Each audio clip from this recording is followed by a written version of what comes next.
नमस्कार दोस्तों, अनुपमा भक्ति चैनल में आपका स्वागत है।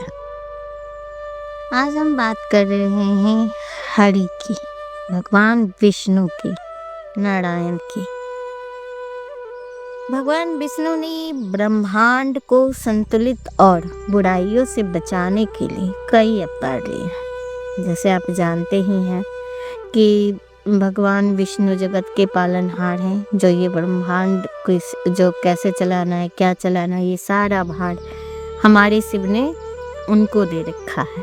शिव ही हैं विष्णु के अवतार, और दोनों दो रूप में जन्म लेकर एक जगत के पालन करते हैं, एक संहार करते हैं। तो विष्णु भगवान के हिस्से में आया पालन करना, उनके निर्देशानुसार ये ब्रह्मांड को चलना है। और जब जब बुराई बढ़ जाती है, मुश्किल आ जाता है, तब वो अवतार लेते हैं धरती पे। तो विष्णु ने ब्रह्मांड को संतुलित और बुराइयों से बचाने के लिए कई अवतार लिए, जिनमें सबसे प्रमुख 10 अवतार है, जिन्हें दशावतार कहा जाता है। मत्स्य, कूर्म, वाराह, नरसिंह, वामन, परशुराम, राम, कृष्ण, बुद्ध और कलिका। इन अवतारों के अलावा शास्त्रों में उनके 24 अवतार भी बताए गए हैं। भगवान विष्णु के प्रमुख तो ऐसे 10 अवतार का ज़्यादा विख्यात है, लेकिन अगर शास्त्रों की माने तो वे 24 अवतार लिए हैं। उनके 24 अवतार में ऐसे नाम हैं: सनकादि ऋषि 4 कुमार, वाराह, नारद मुनि, नर नारायण, कपिल मुनि, दत्तात्रेय, यज्ञ, ऋषभदेव, पृथु, मत्स्य, कूर्म, धन्वंतरि, मोरी, नरसिंह, वामन, हयग्रीव, गजेंद्रोधरा, श्रीहरि, हंस, परशुराम, राम, वेदव्यास, कृष्ण, वेंकटेश्वर और कलिक। ये 24 नाम हैं उनके।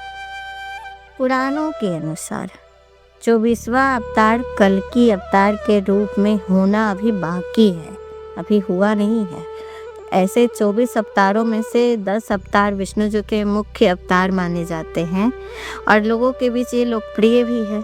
लेकिन इनके अतिरिक्त बाकी जितनी 14 अवतार हैं ना, उनके बारे में लोगों को बहुत कम जानकारी है।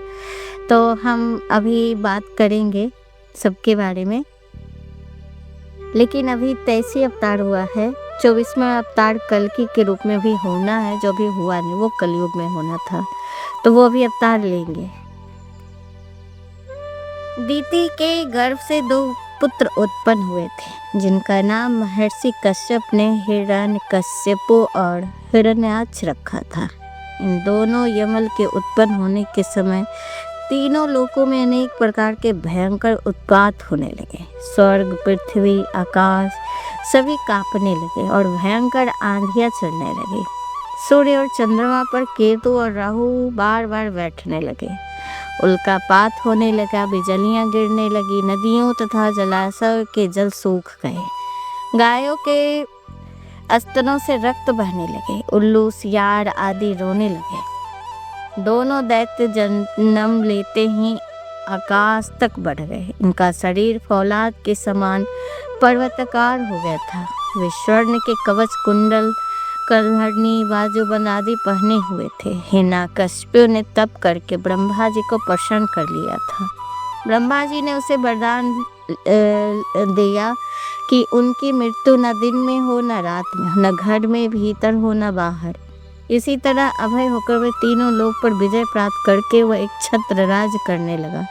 उसका छोटा भाई हिरण्याक्ष उनकी आज्ञा का पालन करते हुए शत्रुओं का नाश करने लगा। एक दिन घूमते घूमते हुआ वरुण की पुरी में जा पहुंचा। पाताल लोक में पहुंचकर हिरण्याक्ष ने वरुण देव से युद्ध की याचना करते हुए कहा, हे वरुण देव, आपने जगत के संपूर्ण दैत्यों तथा दानवों पर विजय प्राप्त किया है।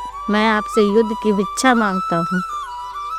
आप मुझसे युद्ध करके अपने युद्ध कौशल का प्रमाण दें। इस दैत्य की बात सुनकर वरुण देव को क्रोध तो बहुत आया, पर समय को देखते हुए उन्होंने हंसते हुए कहा, अरे भाई, अब लड़ने का चाव नहीं रहा। अब तुम जैसे बलशाली वीर के लड़ने के योग्य हम भी नहीं रह पाए हैं। तुम तो यज्ञ पुरुष नारायण के पास जाना चाहिए। वही तुमसे लड़ने योग्य है। वरुण देव की बात सुनकर उस दैत्य ने देवर्षि नारद के पास जाकर नारायण का पता पूछा। देवर्षि नारद ने उसे बताया कि नारायण इस समय 12 का रूप धारण कर पृथ्वी को रसतल से निकालने के लिए गए हुए हैं। इस पर हिरणाक्ष रसतल में पहुंच गया। हाँ, उसने भगवान बारह को अपने डांट पर रखकर पृथ्वी को लाते हुए देखा। उस महाबली दैत्य ने बारह भगवान से कहा, अरे जंगली पशु, तू जल में कहाँ से आ गया? मूर्ख पशु, तू इस पृथ्वी को कहाँ लिए जा रहा है? इसे तो ब्रह्मा जी ने हमें दे दिया है। अरे अधम, तू मेरे रहते इस पृथ्वी का रसताल से नहीं ले जा सकता। तो दैत्य और दानवों का शत्रु है, इसलिए आज से मैं तेरा वध कर दूंगा। हिरणाक्ष के इस वचनों को सुनकर बारह भगवान को बहुत क्रोध आया, किंतु पृथ्वी को छोड़कर युद्ध करना उन्हें उचित नहीं समझा और उनके कटु वचनों को सहन करते हुए गजराज के समान शीघ्र ही जल के बाहर आ गए। उसके पीछा करते हिरणाक्ष भी बाहर आया और कहने लगा, हे कायर, तुझे भागने में लज्जा नहीं आती? आकर मुझसे युद्ध कर। पृथ्वी को जल पर उचित स्थान पर रख कर अपना उचित आधार प्रदान कर भगवान बारह दैत्य की ओर मुड़े और कहा, अरे ग्राम से कुत्ते, हम तो जंगली पशु हैं और तो जैसे ग्राम सिंहों को ही ढूंढते रहते हैं। अब तेरी मृत्यु सिर पर नाच रही है। उनके उस व्यंग वचनों को सुनकर हिरणाक्ष उन पर झपट पड़ा। भगवान बारह और हिरणाक्ष के मध्य भयंकर युद्ध हुआ और अंत में हिरणाक्ष भगवान बारह के हाथों बद्ध हो गया। तो ये कहानी थी 12 रूप धारण करने का विष्णु भगवान का, क्योंकि पृथ्वी को हिरणाक्ष ने पाताल पानी में समुद्र में डुबो दिया था, तो भगवान पृथ्वी की रक्षा के लिए 12 रूप धारण किए थे। 12 अवतार भगवान विष्णु के ही अवतार हैं। जब जब धरती पापी लोगों के से कष्ट पाती है, तब तब भगवान विविध रूप धारण कर उसके दुख दूर करते हैं। दैत्य हिरणाक्ष ने जब पृथ्वी को जल में डुबो दिया था, तब भगवान विष्णु 12 अवतार लेकर पृथ्वी का कल्याण किया था। उनकी शक्ति अथवा पत्नी देवी 12 ही है, जो भगवती लक्ष्मी की स्वरूपा है। इनमें देवी पार्वती जी की शक्तियाँ हैं।